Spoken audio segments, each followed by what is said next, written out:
Bonjour et bienvenue. Aujourd'hui, on va parler quelque chose qui concerne énormément de monde, le cycle menstruel. Mais surtout, on va voir comment on peut complètement transformer cette expérience. L'idée, ne plus le subir, mais vraiment agir.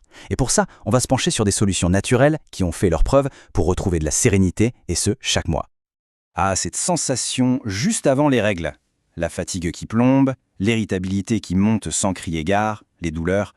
Ça, c'est le fameux syndrome prémenstruel, le SPM. C'est une réalité pour tellement de personnes. Mais, et c'est vraiment le message le plus important, ce n'est absolument pas une fatalité. On peut y faire quelque chose. Alors, la question c'est comment on reprend le contrôle?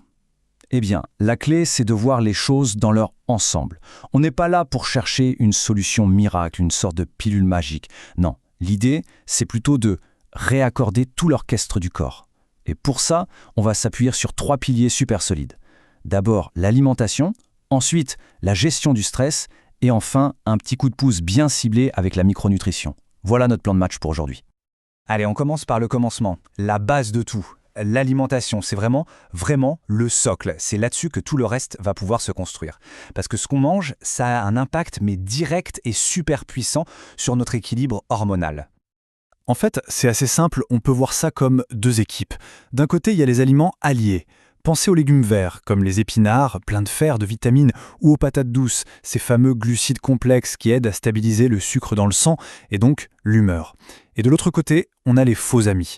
Vous savez, ces trucs qui semblent nous réconforter sur le coup, mais qui en réalité ne font que jeter de l'huile sur le feu de l'inflammation. Zoomons un peu sur ces fameux faux amis. Le sucre raffiné, c'est le super carburant d'inflammation et des montagnes russes émotionnelles.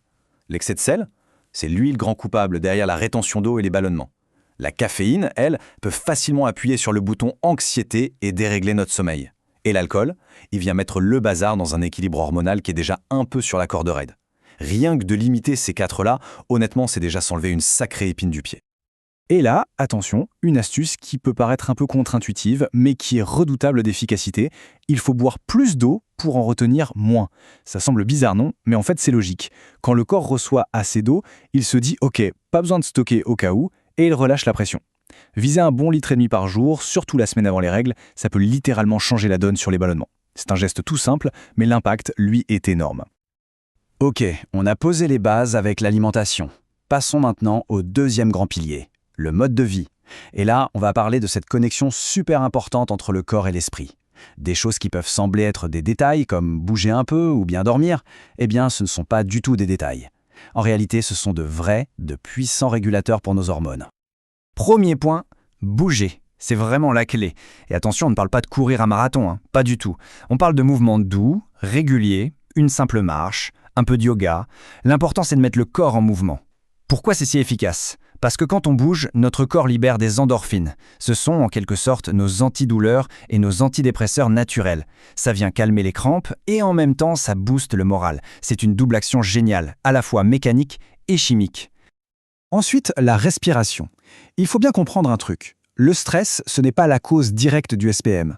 Par contre, c'est un amplificateur. C'est comme s'il venait appuyer sur tous les boutons qui rendent les symptômes insupportables. Le cortisol, l'hormone du stress, vient tout dérégler. Le simple fait d'apprendre à le calmer, ne serait-ce que quelques minutes par jour avec des exercices de respiration, ça permet de reprendre une bonne partie du contrôle. C'est reprendre les commandes de ses hormones et de son état général. Et enfin, le troisième point de ce pilier, le sommeil.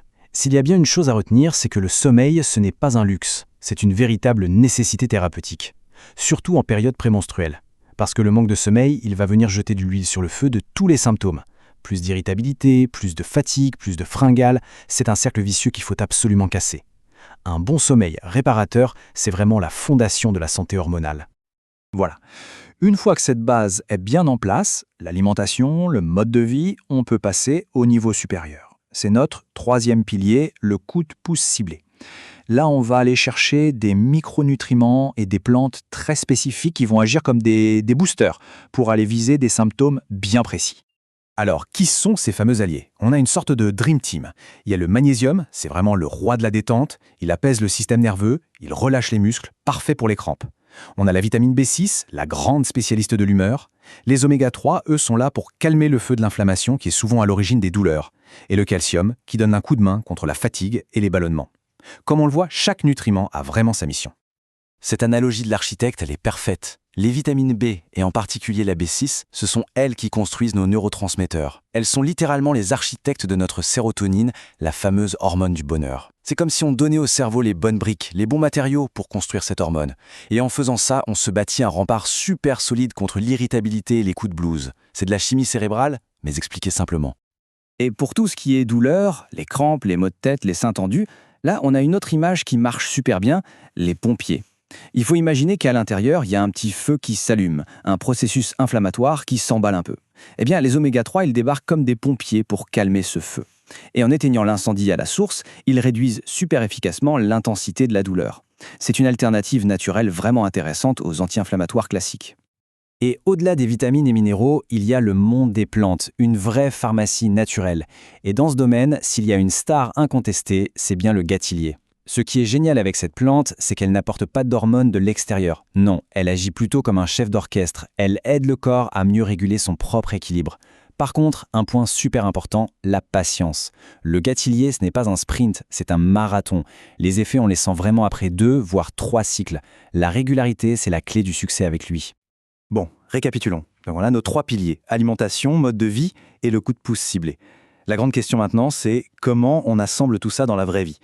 L'objectif, ce n'est pas de tout faire parfaitement du jour au lendemain. L'idée, c'est de se construire sa propre routine, son protocole personnalisé. Parce que, et c'est essentiel de le rappeler, chaque corps est différent et a des besoins différents. Et voilà le plan d'action concret. C'est la feuille de route, la synthèse de tout ce qu'on vient de voir. Encore une fois, l'idée, ce n'est surtout pas de se sentir submergé, de vouloir tout faire d'un coup. Non, il faut piocher, choisir ce qui parle le plus. Par exemple, si le souci numéro 1, ce sont les crampes, alors peut-être que commencer par une cure de magnésium 10 jours avant les règles, ça peut être une vraie révélation. Si c'est plutôt l'irritabilité qui gâche la vie, alors juste ces 5 petites minutes de respiration matin et soir peuvent absolument tout changer. Considérez ça comme une boîte à outils dans laquelle on vient piocher pour construire sa propre routine. Et le mot d'ordre, c'est toujours le même, la régularité. Au final, s'il n'y avait qu'une seule chose à retenir, ce serait ça. Il est temps de reprendre le pouvoir sur son cycle. Comprendre comment son corps fonctionne, ce n'est vraiment pas un détail. C'est le point de départ de tout. C'est ce qui permet de passer d'une posture où l'on subit passivement chaque mois à une posture où l'on devient acteur ou actrice de son bien-être. C'est agir concrètement pour retrouver sa sérénité mois après mois.